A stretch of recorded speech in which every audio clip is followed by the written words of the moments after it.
Hello students, today we are going to start from the book Moments, which is the supplementary reader of class 9's English, Ishwaran the Storyteller. It is written by the famous cartoonist of India, R.K. Lakshman.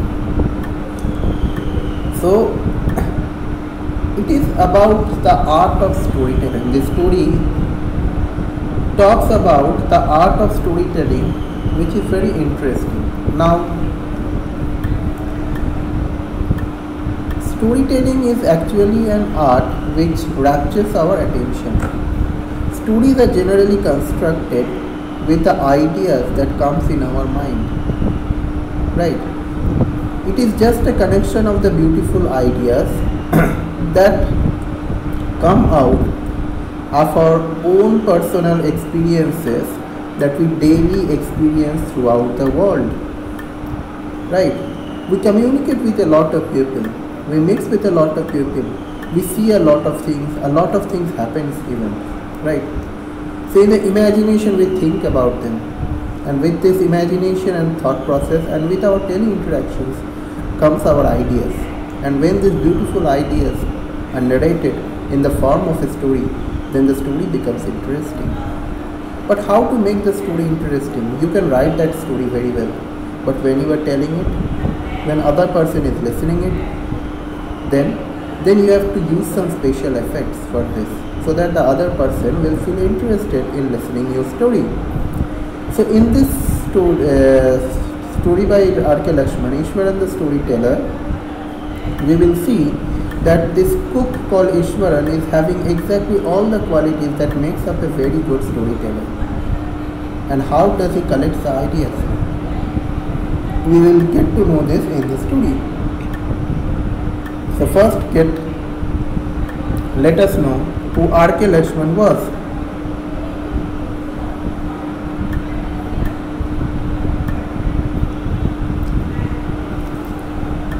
So his full name was Rashipuram Krishnaswamy Lakshman. So this is the author, Rashipuram Krishnaswamy Lakshman, older brother of R.K. Narayan. Was born on 24th of October 1921 and died on 26 January 2015. Was commonly known as R.K. Lakshman and was an Indian cartoonist, illustrator and humorist.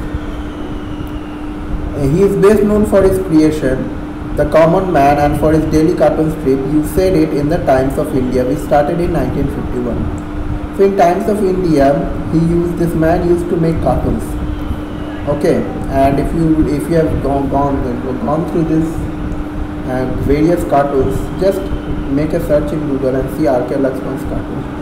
So you will see a lot of political satires are there, a lot of events are being talked about in the cartoon. So he used this art of drawing cartoons in order to express his ideas. But apart from that, he is also a great storyteller too. And how did he learn to great storytelling? So R.K. Lakshman started his career as a part-time cartoonist, working mostly for newspapers and magazines. While as a college student, he illustrated his older brother's R.K. Narayan stories in the Hindu. So when he was in college, he just illustrated his older brother's R.K. Narayan stories in his Hindu. His first full-time job was as a political cartoonist for the Free Press Journal in Mumbai. Later, he joined the Times of India and became famous for the Common Man character, which turned out to be the turning point in Lakshman's life. So he later on created this common man character from and each and every day sufferings of the common man are being projected in this cartoons. But he has also written very good stories. So Ishwaran the Storyteller, perhaps Ishwaran is somehow a reflection of R.K. Narayan's own brother, R.K. Lakshman's own brother R.K. Narayan. Let's see. We all know that R.K. Narayan is a very good storyteller. So introduction to the lesson. So the title of this chapter, Ishwaran the Storyteller, tells us the story about Ishwaran. He is called the storyteller because storytelling is an art and he is good at it. Ishwaran uses special effects, does voice modulation, uses his body language to make the story realistic, so that the listener, that is Mahendra, get attracted and captivated in his story. The writer wants to highlight this quality of Ishwaran. that he was so good at telling stories that they appeared to be real. His stories were a source of entertainment for Mahendra. So such was the capacity of this man. He could tell very beautiful stories. And storytelling is a very great art. And very few people can actually narrate very great stories. So this man called Ishwaran had this capability to narrate very, very beautiful stories. So this drawing that you see in this text also, some of the drawings have been taken from R.K. Lakshman itself. Okay. So this is the illustrator man. The story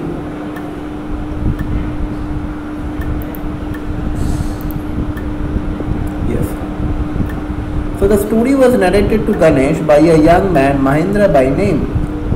He was a junior supervisor in a firm which offered on hire supervisors at various types of construction sites, factories, bridges, dams and so on. So Mahendra's job was to keep an eye on the activities at the work site. He had to keep moving from place to place every now and then as ordered by his head office. From a coal mining area to a railway bridge construction site, from there to a few months to a chemical plant which was coming up somewhere. So this man had to travel a lot of places. Mahendra. So the story about Ishwaran was told by Mahendra to Ganesh, and Ganesh told this story to the narrator of this story, whom we can imagine as R.K. Lakshman himself. So it is a very beautiful story about a man called Ishwaran.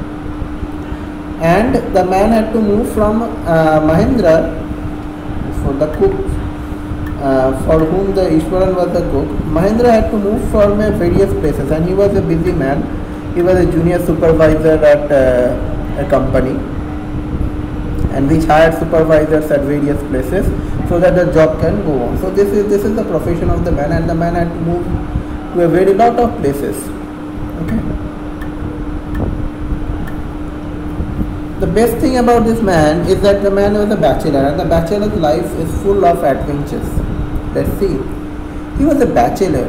His needs were simple, and he was able to adjust himself to all kinds of odd conditions, whether it was an ill-equipped circuit house or a makeshift canvas tent in the middle of a stone quarry. But one asset he had was his cook Ishwaran. The cook was quite attached to Mahendran and followed him uncomplainingly wherever he was posted. He cooked for Mahendra, washed his clothes, and chatted away with his master at night. He could weave out endless stories and anecdotes on various varied subjects. So this man had a great quality. The man's quality was Ishwaran. Ishwaran's quality was that Ishwaran was a great cook. He cooked for his master. He stayed there. He worked as a kind of worker for Mahendra. And the man Mahendra can adjust himself anywhere where he was posted, and this Ishwaran was also can manage himself wherever he was posted. So there was no problem between them. And the best thing was that this man had that this man can tell various stories. So that art of storytelling was going on, right? Using various anecdotes on various subjects. He has so wide ideas. So how did he collect these ideas? Let's see.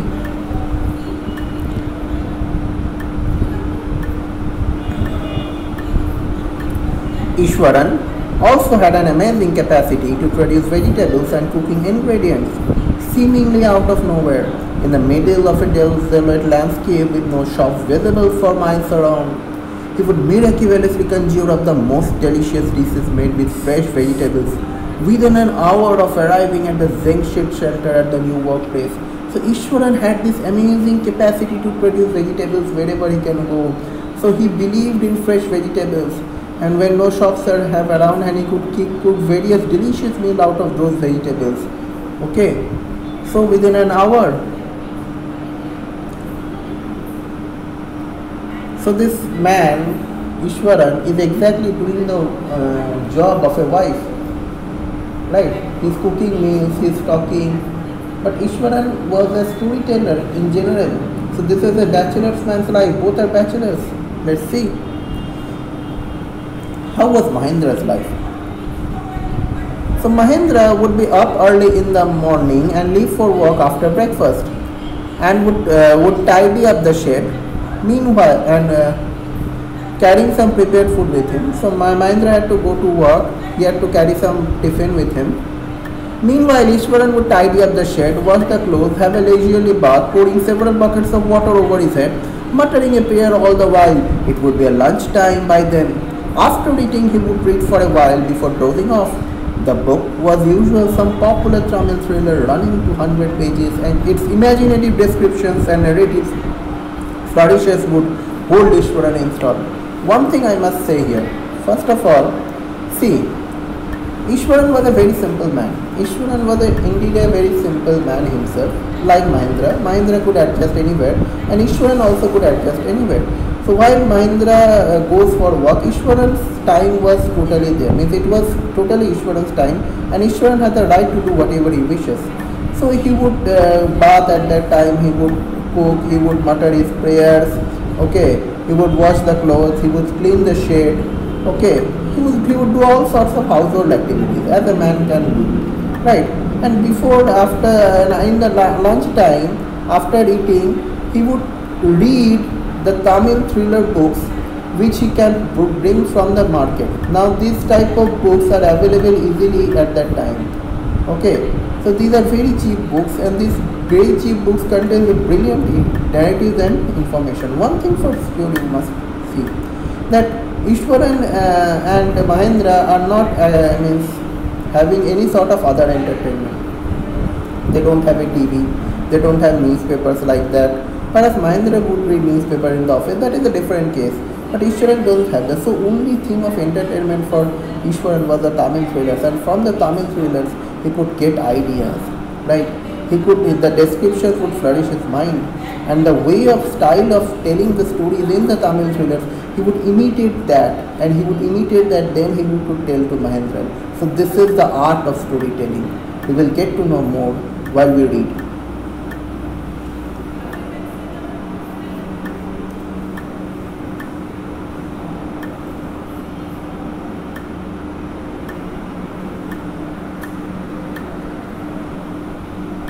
Yes.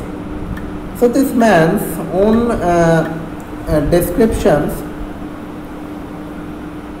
were actually taken from these Tamil thrillers. Whatever he read, he imagined that, and this is what the art of great storytelling is, right? It's all about how you weave the story, how you narrate the story, right? It's all about how you weave and how you narrate the stories, and this man's own descriptions about the stories were taken from that thriller, right?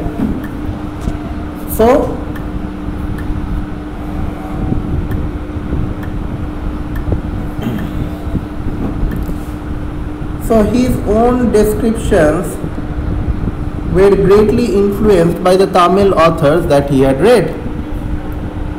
So his own descriptions were greatly influenced by the Tamil authors that he read when he was narrating even the smallest of the incidents. So he would imitate that, right? He would try to work in suspense and a surprise in ending into the account. This is exactly how the stories are written. For example, instead of saying that he had come across an uprooted tree on the highway, see how the stories are constructed. This is a very great lesson. So instead of saying that he had come across an uprooted tree on the highway, he would say, with eyebrows suitably arched and hands held out in dramatic gesture, the road was deserted and I was all alone. Suddenly I spotted something that looked like an enormous bushy beast lying sprawlessly across the ground. I was half inclined to turn and go back, but as I came closer I saw that it was a fallen tree with its dry branches spread out. Mahendra would stretch himself back in his canvas chair and listen to Ishwaran's tales uncritically. So the way he narrated the story, it made Mahendra just to stretch himself back and listen to the stories. Such was the beauty of these stories. So Ishwaran would tell various stories like that. So one of the such stories is like this. See, this is just an example of one such story. The place I come from is famous for timber, Ishwaran would begin. There is a rich wooded forest all around. The logs are hauled on the lorries by elephant. They are huge, well-fed beasts. When they turn wild, even the most experienced mahout is not able to control them. After this prolonged, Ishwaran would launch into an elaborate anecdote involving an elephant. So now he is telling another anecdote. So as soon as he describes, the image of the village comes into the mind of Mahendra and to you as the reader also. And this is the art of the storytelling that you should learn. So he would tell one story. One day a tusker escaped from the timber yard and began to roam about, stamping on bushes, tearing up wild creepers and breaking branches at will. You know, sir, how an elephant behaves when it goes mad?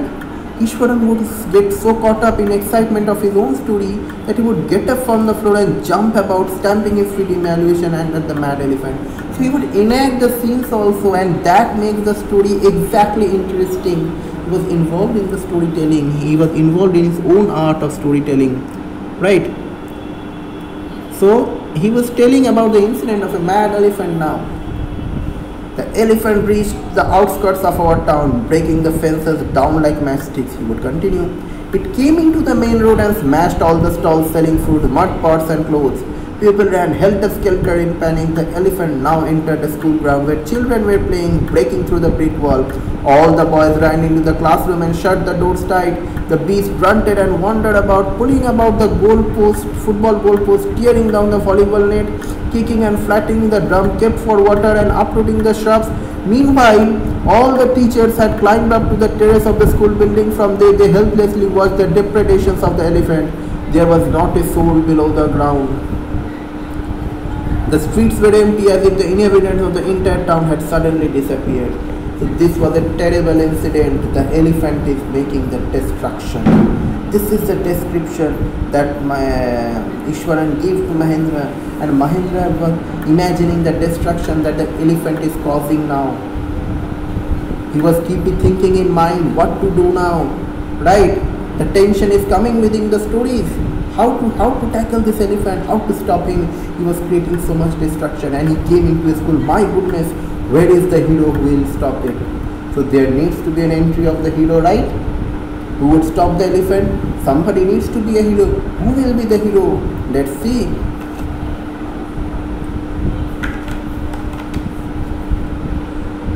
Now here one thing, whether it is true or not, but Ishwaran would himself be the hero, and he got this idea from all the Tamil thrillers. So he became the hero here. Let's see. I was studying in the junior class at that time and was watching the whole drama from the rooftop. I don't know what came over me. Suddenly I grabbed a cane from the hands of one of the teachers and ran down the stairs into the open. The elephant grunted and menacingly swung a branch to a tree which held it in its trunk. It stamped its feet, kicking up a lot of mud and dust. It looked frightening, but I moved slowly towards it, stick in hand. People were watching the scene, hypnotized from the nearby housetops. The elephant looked at me red-eyed, ready to push forward towards me, rush towards me. It lifted its trunk, trumpeted loudly. At that moment I moved forward and, mustering all my force, whacked its third toenail on the quick. The beast looked stunned for a moment, then it shivered from head to foot and collapsed.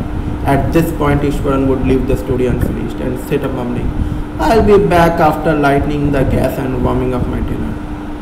So at this crucial moment, right, when everyone was scared, suddenly the narrator rushed towards him, right, and he took one of the cane and beat the elephant with all force. How did he do that? And the elephant looked for a while and he shivered and he collapsed. With one movement of action, the villain collapses in the Tamil thrillers, isn't it? Imagine Rajinikanth just doing one action and all the villains suddenly dies. So this is exactly like Rajinikanth's films, right? One action and everyone dies. So this is the hero. Or imagine the Ajay Devgan's, right? The way he runs, the way he does his actions, right? Okay, in the bank probably those actions were there. Okay. So at this point, Ishwaran would leave the story unfinished and get up mumbling, "I'll be back in the lightning after dinner." So he stops the story abruptly and he goes up to cook his foods. Mahendra, who had been listening with rapt attention, would be left hanging. When he returned, Ishwaran would not pick up the thread of the story right away. He would not pick up the same story. He would not continue the story when he will return. Mahendra would have to remind him that the conclusion was pending. Might yet tell the story. Well, now he somehow makes the conclusion. The flow of the story was lost actually. Well, a veterinary doctor was summoned to revive the animal later on, because I beat him so badly that a veterinary doctor was needed to revive the animal. That was my heroic activity. Ishwaran would start casually. 2 days later, it was led away by its mahout. 2 days later, it was taken by its mahout to its jungle. Well, how did you manage to do it, Ishwaran? How did you bring down the beast? So the next question was, how did you manage to bring down the beast? It is something to do with the Japanese art, I think, sir. Karate or Jiu-Jitsu it is called. I had read it somewhere. It's temporarily paralyzes the nervous system, you see. So it is just like a kind of karate or Japanese form of art which temporarily paralyzes your nervous system. I just did that. I read it somewhere and I used that at that point of time in my childhood. So this is totally a made up story. This is his imagination. This is how the idea works.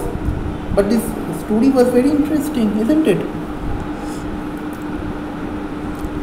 So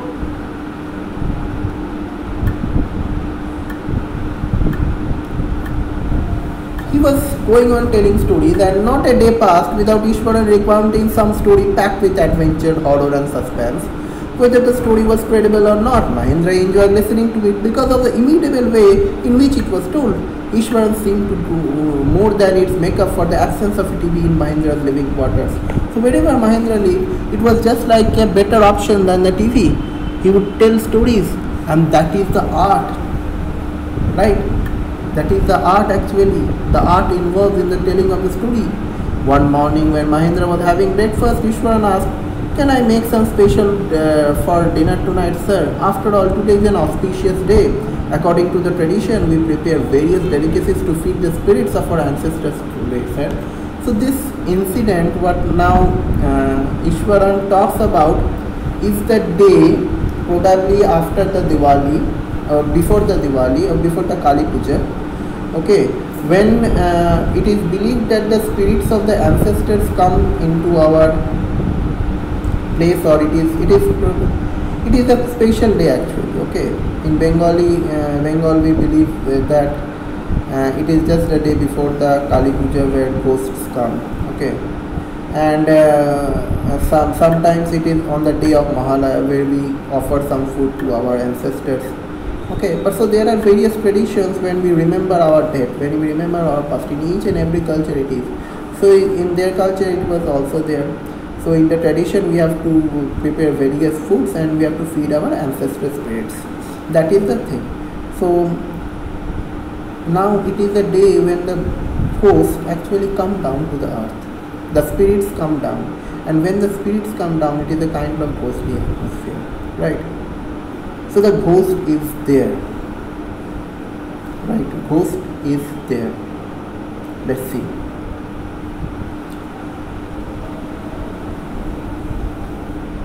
So that night,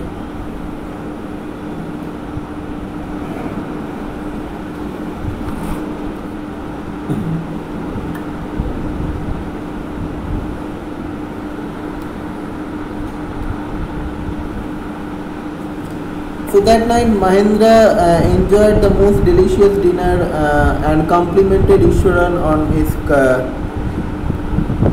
culinary skills. He seemed pleased but unexpectedly launched into a most garnished account involving the supernatural. Now, each and every one of us gets frightened by the presence of a ghost. Okay, each and every one of us get frightened by the presence of a ghost. So the narrator was not an exception, Mahendra was not an exception. And suddenly, and on that day, he told the story of a ghost. You know, sir, this entire factory area we are occupying was once a burial ground. And in the burial ground, actually it is a very peaceful place, no ghosts actually come there. But all the ghost stories are meant on the burial ground or the graveyard, isn't it? So the ghosts are buried there, so they stay there. It is a belief like that. So once there was a burial ground, he started. Mahendra was jerked out of the prison reverie that he drifted into the satisfying meal. It was such a satisfying meal, and suddenly he told a very different story. Why? In order to make the narrator or author feel that the presence of ghost, I knew on the first day itself when I saw a human skull lying on the path. Even now I came across a number of skulls and bones. So I also come across a number of skulls and bones. Ishwar continued. So this is the story that Ishwaran is going to tell is actually a real story. And a real incident is actually going to happen. Each and every story are not false. We must know that. So this is a real story. Okay, so Ishwaran come across a lot of skulls and Ishwaran realized perhaps this was a burial ground. And at night really the ghost comes. It is a true thing. He went on to narrate how he sometimes saw ghosts at night. I am not easily frightened by these things, sir. I am a brave fellow, but one horrible ghost of a woman which appears off and at on midnight during the full moon. It is an ugly creature with matted hair and a shriveled face, like a skeleton holding a fetus in its arms.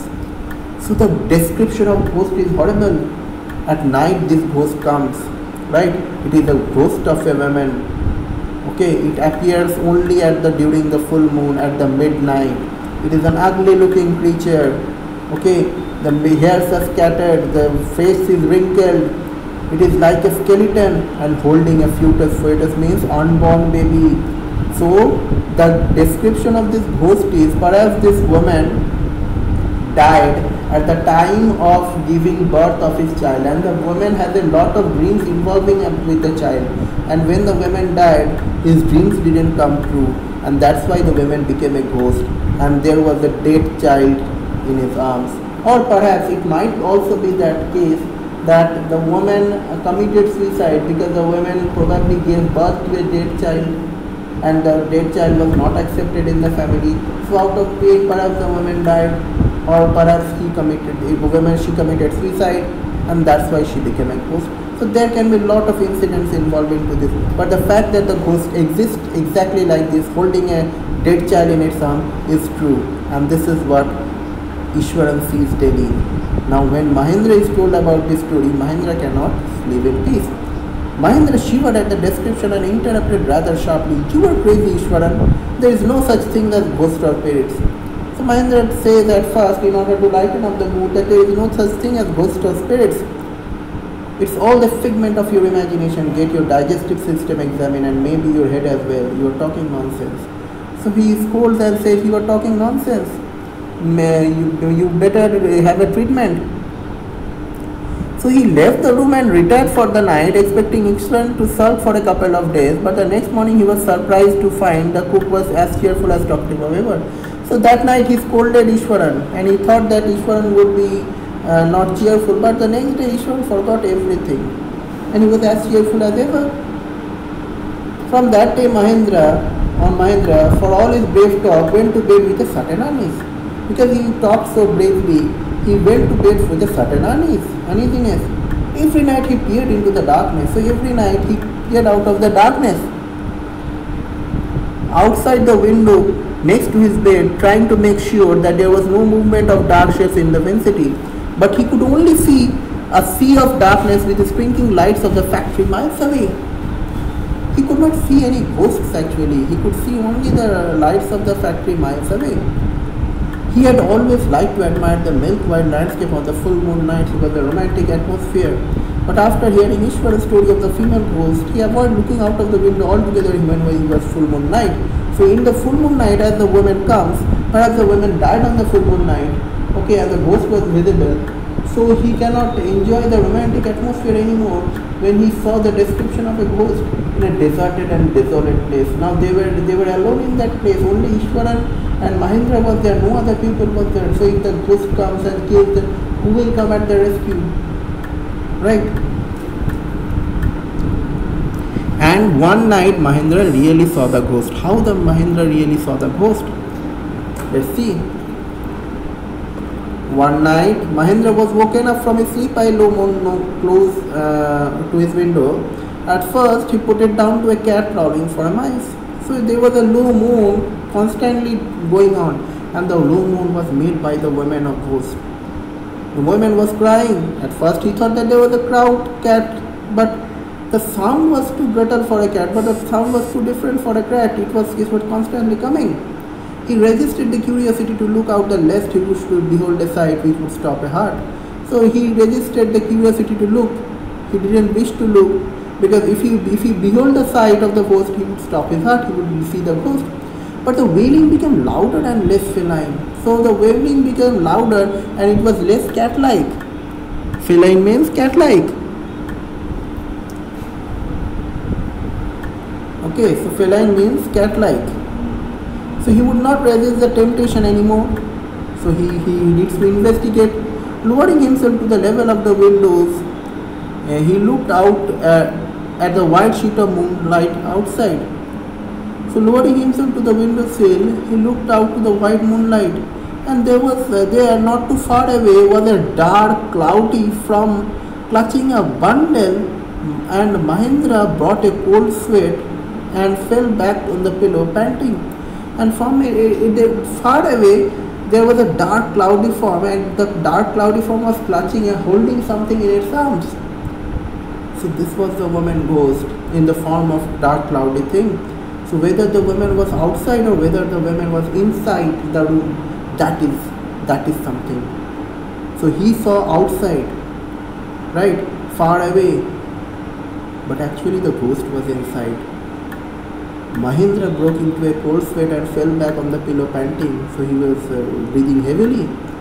As he gradually recovered from the ghastly experience, he began to reason with himself and finally concluded that it must have been some sort of auto-suggestion, some trick that his subconscious mind has played on him. So later he concluded, perhaps it is my subconscious mind that is playing the tricks on me. But it was the ghost that came, really, and it was told by Ishwaran only. The story became the reality now. Let's see. By the time he had got up in the morning, had a bath, and come out of to have his breakfast, the horror of the previous night had faded from his memory now. Ishwaran greeted him at the door with his lunch packet and his bag. So Ishwaran just greeted him with the door and lunch packet. The memory faded away. Just as Mahendra was stepping out, Ishwaran grinned and said, so just as Mahendra was going out, Ishwaran grinned and said, sir, remember the other day when I was telling you about the female ghost with a fetus in its arms? You were angry with me for imagining things. So remember the story of a ghost? You were angry with me? Well, you saw her yourself last night. I came running hearing the sound of moaning that was coming from your room. So you saw her yourself, right? I came out running from the sound of moaning that came out from your room. So the ghost was in your room only. So it is a ghost. It is a ghost infested area ultimately. So Mahendra decided nothing but to get out now. So a chill went down into Mahendra's spine, and he did not wait for Ishwaran to complete his sentence. So he hurried away to his office and handed his papers, resolving to leave the haunted place the very next day. So Mahendra decided just to leave the place. It is a haunted place, and these haunted places actually exist in reality. We don't realize perhaps, but these places actually exist. So let's once again get back to the summary of the story so that we can get hold of the story once again. So this is the story about Mahendra, a junior supervisor, and his cook Ishwaran. Farmer had to keep moving from place to place as ordered by head office, but he had fortunately an expert caretaker, Ishwaran, who cooked his meals, washed his clothes, and chatted with him at night. So this man had a very good caretaker. Ishwaran was very fond of reading Tamil thrillers during his spare time. As a result, he innovated his own thrillers and would get it about to Mahendra. The latter used to hear patiently without finding any loopholes in the story. Ishwaran often in his stories narrated about elephants. For example, he told us a story about how he paralyzed a mad elephant that had gone berserk. He told that there were timber logs loaded on trucks, but if an elephant went mad, no man how could control it. The elephant now entered a school ground where children were playing, breaking through the brick wall. Children and teachers ran helter and skelter to save their lives. The elephant was stunned when Ishwaran and then only a little boy took a rod and hit the elephant's third toenail. The secret was if the elephant is hit there, his nervous system gets paralyzed. Finally, one day talking about spirits of the ancestor, Ishwaran began to talk about ghosts. He said that the place where that they were handshake once was a burial ground. He also had come across ghosts, but he was not scared of them. He told Mahendra about a woman ghost seen only on full moon night. She moaned and carried a fetus in his arms, an unborn child. This terrified Mahendra so much that he finally thought of a woman ghost on a full of night. So he could hear a low moan outside the window. He peeped out of his window and there stood the ghost of the woman. He flung himself down and found that he was often dreaming of the woman ghost. Ishwaran used to ask, grinning at Mahendra, "Sir, you were angry with me other day when I told you about the ghost, but you didn't see yourself at last night. Didn't you see her yourself last night?" So Ishwaran exactly told this. And Mahendra never used to listen to Ishwaran's question and finally decided to resign from his job and leave the haunted place. So he handed his papers, he resigned from the job and he left the haunted place. And this was the story about Ishwaran. A story about a cook called Ishwaran. A story about a cook called Ishwaran who actually had an experience of the female ghost. Right? Ishwaran actually had the experience of a female ghost, the cook. So this is the Ishwaran, the storyteller. His stories were so vivid that makes a story comes into a reality. So this is what R.K. Lakshman wanted to mean in his entire story. So this was all about the text. The notes are there already in the Google Classroom. Have a look at them and read the story once again at home. Follow my notes. Write the notes. Start practicing writing the answers. And word meanings are also there. Everything is there. Introduction, summary, word meaning, question answers, extra questions. Okay, practice those question answers. I believe that Ishwaran, the storyteller, will be a very easy text for you for the exam. So I am ending here, students. Thank you.